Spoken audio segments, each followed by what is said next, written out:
È stata una mattinata sicuramente positiva qui al Liceo Politi. Grazie alla collaborazione con la FIDAPA abbiamo provato a raccontare ai giovani quali sono le grandi opportunità del web, ma anche quelli che possono essere i pericoli. Tra l'altro con aggiornamenti costanti, perché sapete perfettamente che nelle ultime ore si è diffusa addirittura una challenge su TikTok dove le ragazze perdono se rimangono incinte dopo aver fatto sesso libero e dopo aver ripreso tutto. Ecco, tutto questo sta diventando veramente pericoloso, addirittura ci sono indagini delle procure italiane e dopo la challenge della cicatrice francese anche questo diventa un pericolo per i nostri ragazzi e dobbiamo in qualche modo fare attività di prevenzione.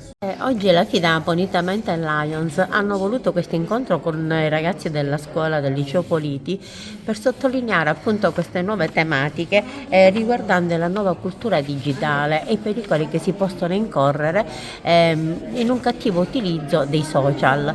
Noi abbiamo avuto con noi il professore Pira, che è un famoso sociologo, un professore associato all'Università di Messina, e anche la sociologa dottoressa Patrizia Volpe, che è un funzionario dell'ASP, che hanno illustrato con competenza e con veramente un linguaggio molto chiaro per i ragazzi quali sono i pericoli cui si va incontro. C'era anche l'avvocato Salemi, ha illustrato invece i vari crimini legati al digitale. È stata una giornata molto interessante e anche per i ragazzi e per tutti noi.